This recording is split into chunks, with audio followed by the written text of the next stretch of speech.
une adepte du layering sous toutes ses formes.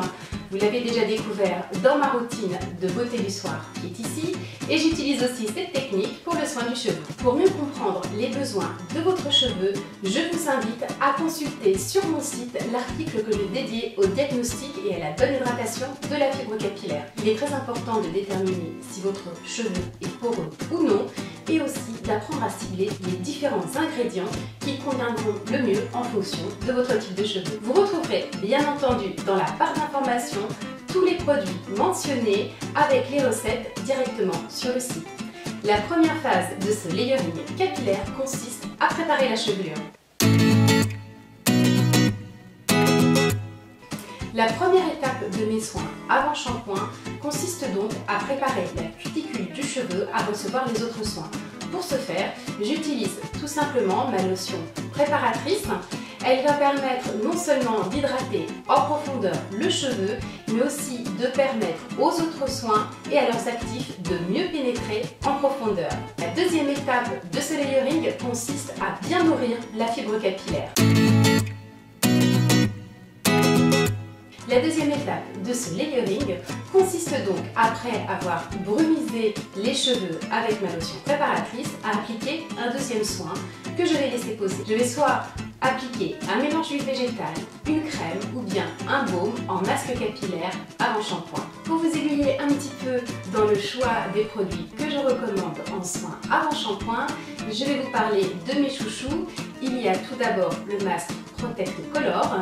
Il s'agit d'une mousse riche qui est particulièrement agréable à utiliser. Il est conçu pour minimiser les risques de dégradation de la fibre capillaire quand on fait ses colorations soi-même. Donc vous pouvez très bien l'utiliser en ce sens en l'appliquant la veille de votre coloration et en le laissant poser une nuit. Vous pouvez directement appliquer votre couleur, que ce soit une décoloration ou une coloration chimique, par-dessus le masque qui aura pénétré le cheveu.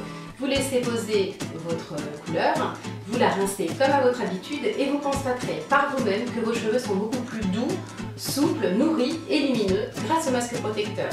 Mais c'est également un soin à part entière qui peut être utilisé par toutes celles qui veulent bien nourrir la fibre capillaire et laisser le cheveu hydraté. J'utilise aussi beaucoup mon masque Force Extrême au miel. C'est un masque qui est composé à plus de 40% de miel. Il est très restructurant, très hydratant. Un autre masque que j'utilise avec plaisir pour renforcer la blondeur de mes cheveux, c'est le masque au miel de Manuka que je vous recommande de tester si vous êtes blonde.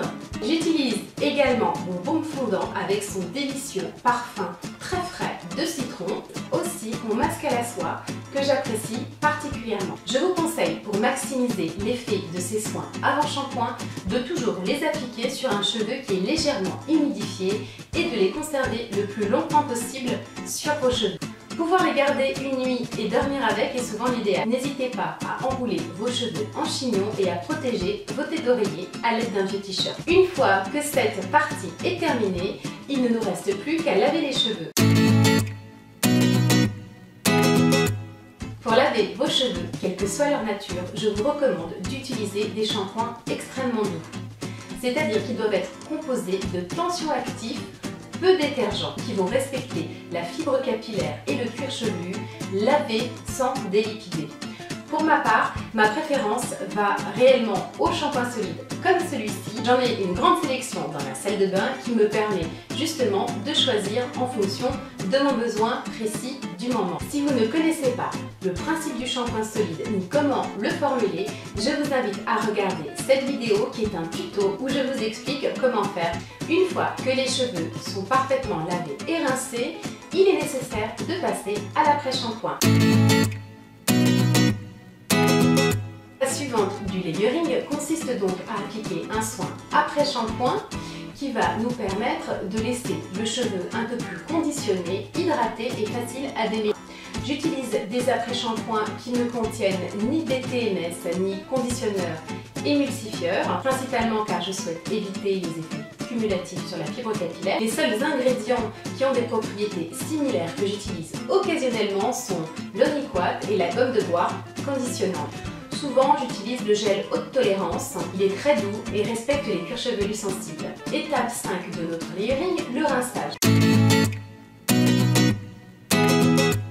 Après avoir fait votre soin après shampoing, je vous conseille de passer à la phase de rinçage.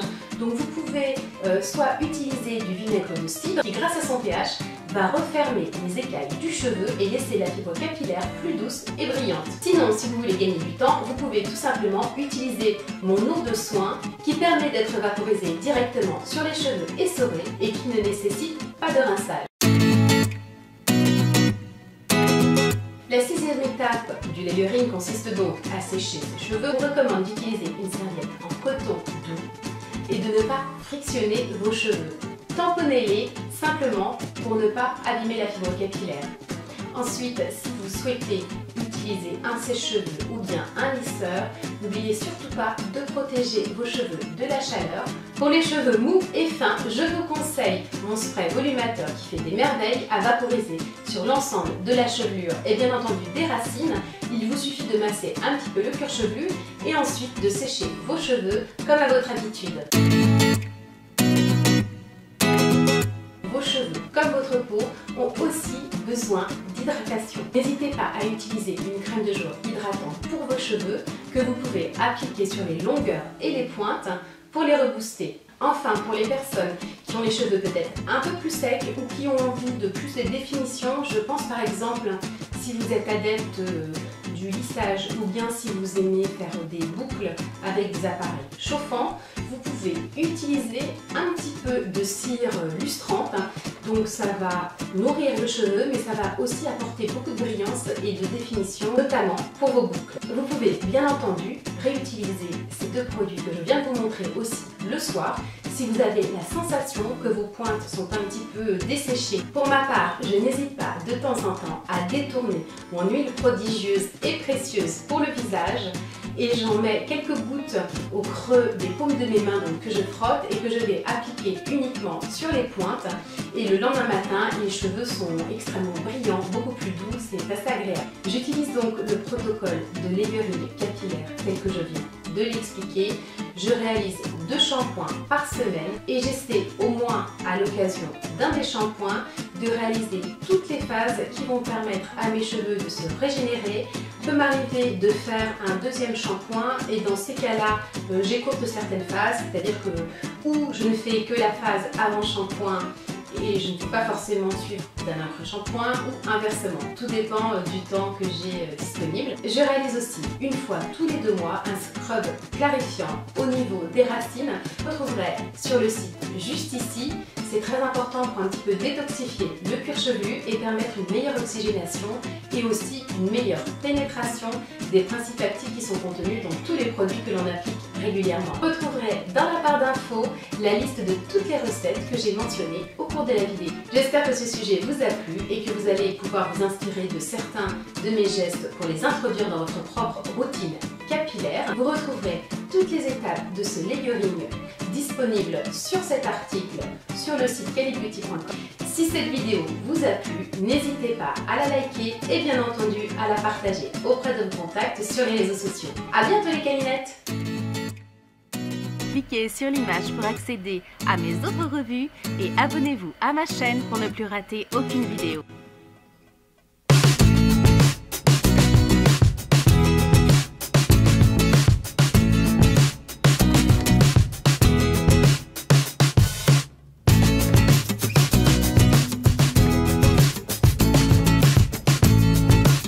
Vous pouvez me suivre sur tous les réseaux sociaux, Facebook, Google+, Instagram, YouTube et bien entendu sur le site calibeauty.com.